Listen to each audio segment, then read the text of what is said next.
In this tutorial, we're going to take an in-depth look at how we can create the part you can see on screen. We start by creating the basic vectors for the border and the drill holes. We then import some vectors for the text.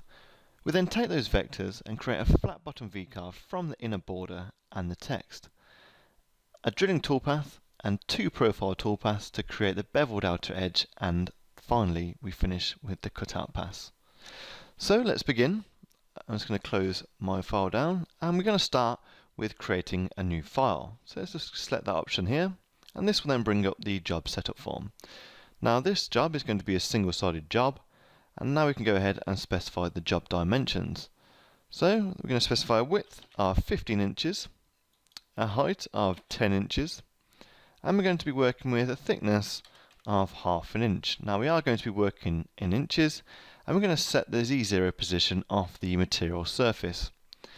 Now for this design, we're going to have the XY datum position to be in the center. This is going to help with us drawing our vectors. Now in this tutorial, we're not handling any 3D models, so we don't have to worry about this section here. And once we've specified all those parameters, simply press OK. Now the first things that we're going to do is we're going to create some ellipses for the border of our open sign.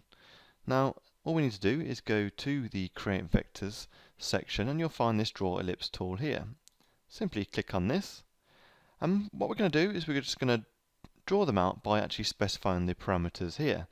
And we're going to anchor them from the center of the ellipse itself, and we're going to actually start them from x0, y0, which is why we actually specified the XY data position in the center. It's going to help us with this now.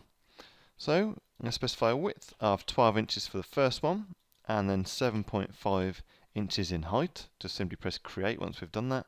And then to create a second, just simply overwrite the values and just type in 13 inches in width and 8.5 inches in Y, and press create again and then close. Now we're going to insert also some drill holes in the center of each side of the open sign, and what we need to do for that is just draw some circles. So I'm going to come to the Create Vectors again and select the Draw Circle icon, like so. And this time I'm just going to actually specify the diameter. So let's change that there to 1/4 of an inch. Make sure we have the diameter checked. And all I need to do, utilizing the Smart Cursor tools, is actually find a node there, find a node here, and I just want to place it halfway. And as soon as the icon changes to this icon here, simply click with the left mouse button, and that will have found the center of those 2 points.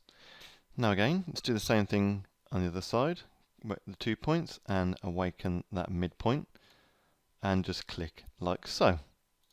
So once we've done that, we can now close the Draw Circle tool, and we can now think about importing our text vectors. Now those vectors have been given to us courtesy of vectorart.com, and we're going to use those for this example. Now how we import vectors into the file is we simply go over to the File Operations, and we use this icon here to import vectors into the job. So let's click that, and all we need to do is just navigate to our tutorials folders, and in the Open Sign Files folder we'll find the opensign.eps file. Simply click that and then click the Open button, and that will then import those vectors into the job.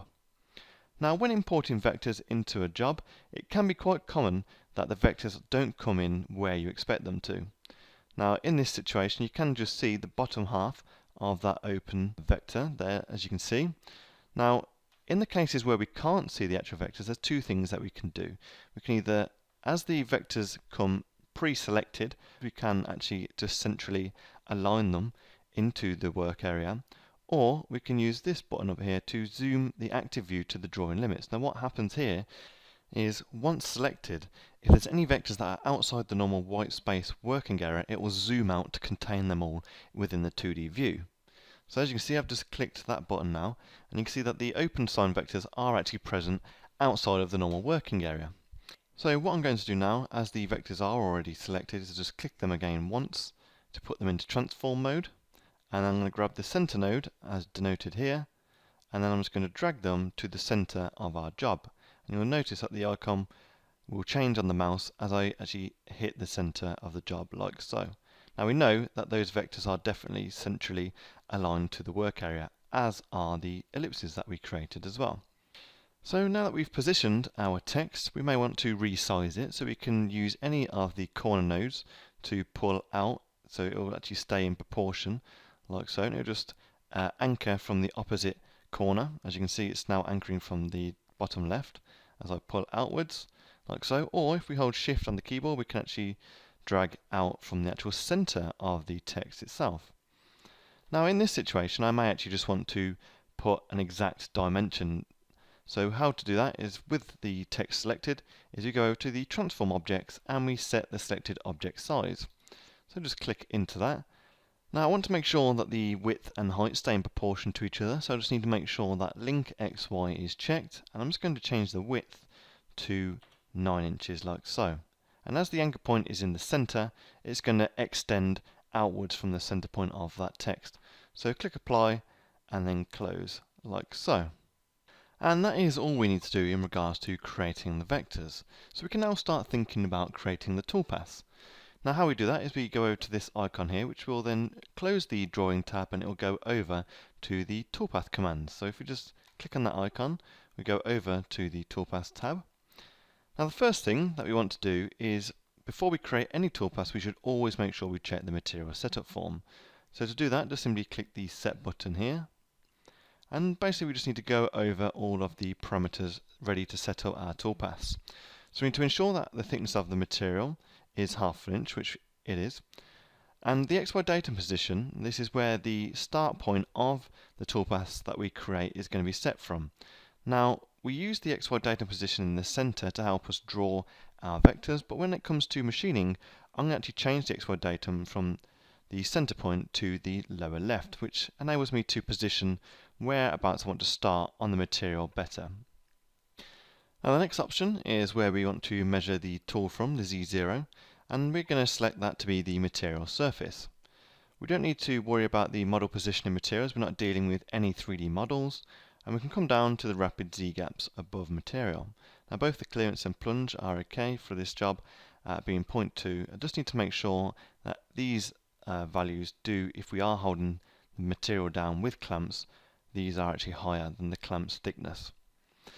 The home start position is going to be X0, Y0, and the Z gap above material where the tool is going to start from is going to be 0.8 of an inch above the XY0 position.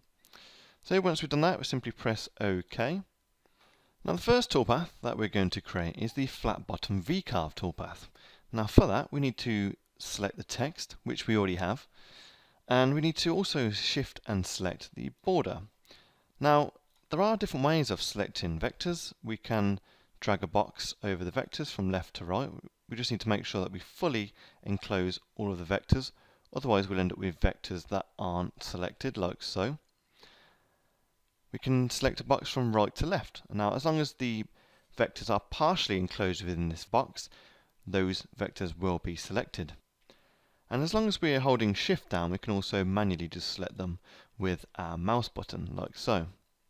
Now once we've got those vectors selected, we just need to go over to the toolpath operations and select the VCarve engraving toolpath, like so.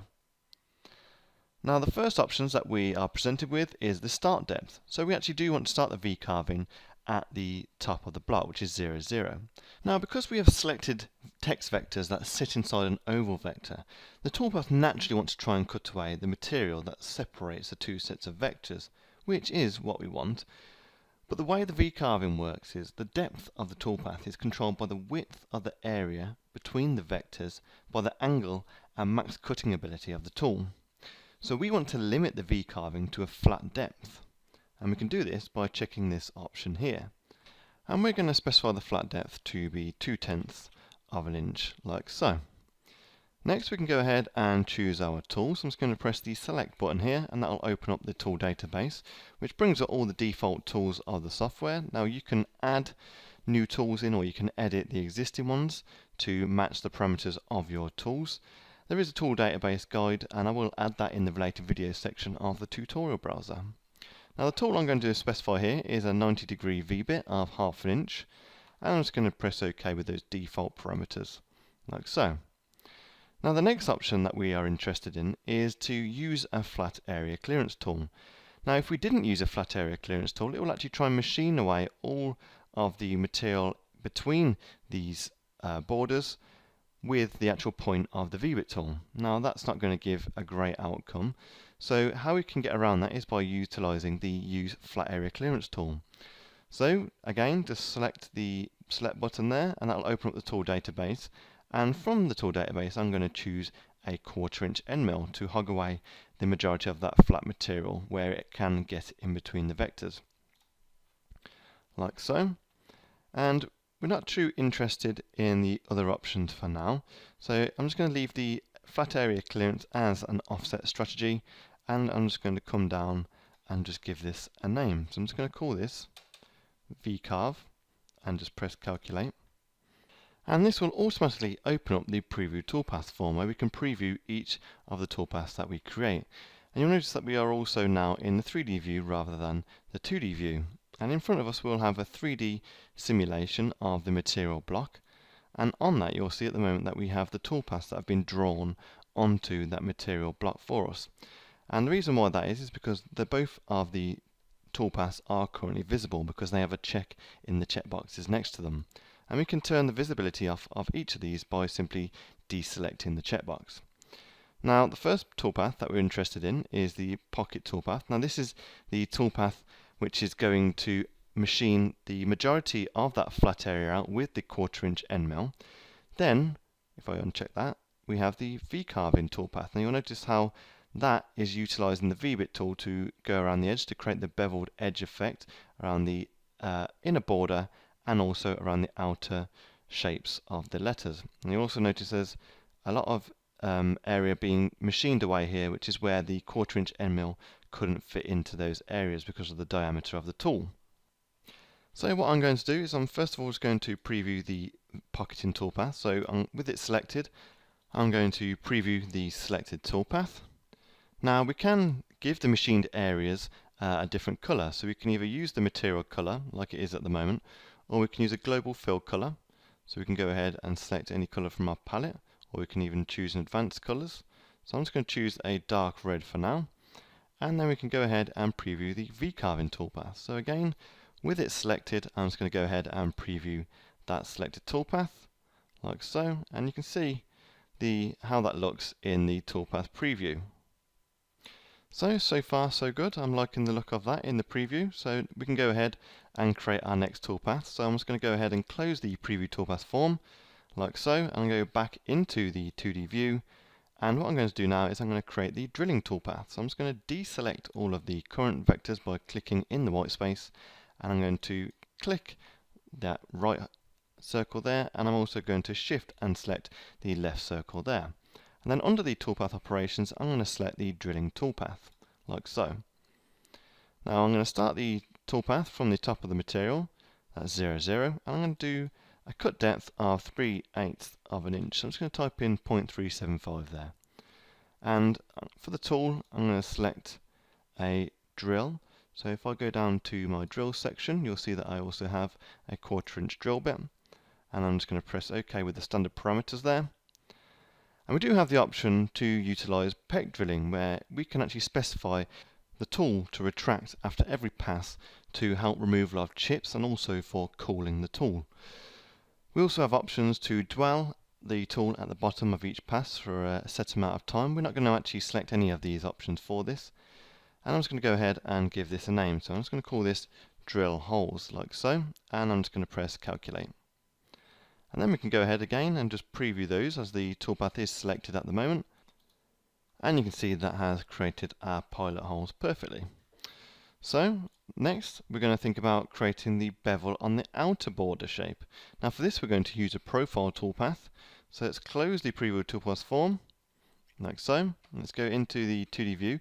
Now we can, if we want to, use both views at the same time. So we may want to tile the windows vertically, like so. And now what we need to do is simply select the outermost oval vector in the 2D view, and then go over to the toolpath operations and select the profile toolpath. So we're going to be starting the cut depth from the top of the material, so that's going to remain as 0, 0. And then we're going to match the cut depth of the V-carving toolpath, which was 0.2 of an inch. So as the cutting depth, type in 0.2 of an inch. Now if we have the Show Advanced Toolpath options on, let's just deselect those for the moment, as we don't actually need to utilize any of those options. And we're going to go ahead and select the same tool from the database, which is the 90° V-bit of 1/2 inch. So let's select that and press OK. Next we get to choose the way we want to machine the vectors. Now I'm going to choose to machine on the outside of the vectors to get that nice beveled edge. And don't need to ramp the plunge moves, and we don't need to add tabs to this toolpath. So I'm just going to call this Profile Bevel, like so, and just press Calculate. And with that selected, we can go ahead and preview that toolpath, like so. Now if we wanted to, we can actually change the colour of individual toolpaths. So let's change this toolpath colour on here to maybe a dark blue. And you'll notice now that we've changed it from a global fill colour to a toolpath colour. All the rest of the colours have also been reset. So we'd also need to go ahead and change these two individual toolpath colours as well. Like so. So now we've got those colours back, and we now have some individualization between the different toolpaths. Now the last toolpath that we need to create is the actual cutout path. So in the 2D view again, let's go ahead and select that outer oval. Let's go back into the profile toolpath. And we're going to start this toolpath from the top of the material, so just make sure that the 0, 0 is in the start depth. We're going to specify a cut depth, the full value of the material, which if we just type in Z and the equals key into that box, we'll get the 1/2 inch value. Next is to choose the tool that we're going to use for the cutout. So if we go into the tool database by pressing the select button, we can go ahead and choose our 1/4 inch end mill and just press OK.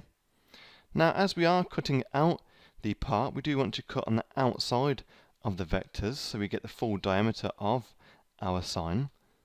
And if we just go down, we can choose to ramp plunge moves if we desire. We can also add tabs to the toolpath. Now what tabs are bits of material left on the cut, so the part is actually kept in place with the material block. Now we should use these tabs if we don't have any other alternative hold down method. That could be either a vacuum hold down table, or even some clamps, or even some really strong sticky tape. So I'm going to presume that we don't have any of those, so I'm going to go ahead and add some tabs to this toolpath. So just check the checkbox and give the length a length of 3/8 of an inch and a thickness of 1/8, like so. And to add these tabs, all we need to do is simply press the edit tabs button down here, like so. And we can add a constant number of tabs, so the software will automatically place them for us. And if we have this checked, the first tab at the machining start point, it will always choose a start point of the vector for a tab, and it will equally space the rest around, like so.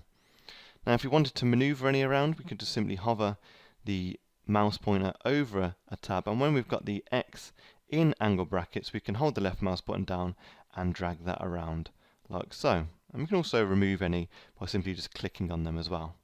So I'm just going to put that tab back in place there, and I'm just going to close this down, and I'm just going to give this a name. So I'm going to call this Profile Cutout, like so, and press Calculate. So I'm just going to blow up the 3D view now so we can see the preview of the last toolpath. And I'm just going to slow this right down for us, just so we can see what's going to happen here. So if I preview this, and you'll see that's now cutting away. I can now speed it up slowly by moving the slider. And you'll notice that it is actually machining away that beveled edge which we just created previously with a profile and a V-bit tool. Now the reason why this is because we've used both tools to machine on the outside of the vector. Now to work out how to fix this should be relatively easy, because we know we've used a 90° V-bit.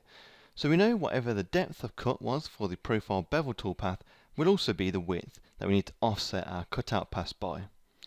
So with that information, let's just undo last, like so. And we need to either offset the outer oval vector by 0.2, or if we go into the toolpath itself, we can also utilize the advanced toolpath options. So double click the profile cutout pass to go back into the toolpath parameters. And what we're going to do is we're going to check this option here to show the advanced toolpath options. And you'll notice now, where it asks us how we want to machine the vectors, we are also given the option to give an offset allowance. Now, as we want to cut on the outside of the vector, we need to add a positive offset allowance. So I'm just going to add an offset allowance of 0.2, and I'm simply going to scroll down and calculate. That's going to recalculate that toolpath for me. And all I need to do now is simply preview that selected toolpath. And you'll notice that now is going to leave our beveled edge perfectly intact while also cutting out our part. And that really shows how useful it is to be able to preview our toolpath in a 3D simulation before we went ahead and cut it on the machine and ended up wasting material. So once we've given the part a final looking over and to make sure all the toolpaths look correct, we can now start to think about actually saving out our toolpaths. So how we do this is we first of all close the preview toolpath form and then go into the save toolpath form by clicking on this icon here. Now we have various options here to save out toolpaths. The first one is if we want to output all visible toolpaths to one file. Now this will only work if the tool is of the same geometry and the same tool number if we don't have an automatic tool changer, or if we do have an automatic tool changer, we need to make sure we select the right post processor for that, and we need to make sure that the tools and tool numbers all match up with the software as your CNC machine setup. Now for simplicity, I'm just going to show you how to individually save each of the toolpaths out. So I'd imagine we would start with the VCarving pocket toolpath, and we would select the post processor, which is we need to make sure matches our machine or the control software which is going to be controlling our CNC machine. So let's imagine that we're going to be using G-code for this. So I'm going to choose G-code and inch, like so. And then all we would do is press Save Toolpaths, and we would save the file wherever we are going to locate that. And we would do this for each individual toolpath. As you'll notice, each time I click on a different toolpath, the toolpath to be saved is different in the list here. And once we've done all that, the next thing to do would be to save our work.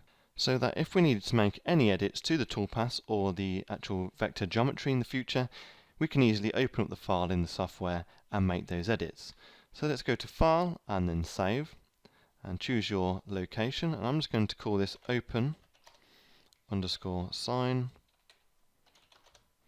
underscore getting started, like so. Just going to make sure that's a capital S, and then just press save. And with that comes the end of this tutorial. Thanks for watching.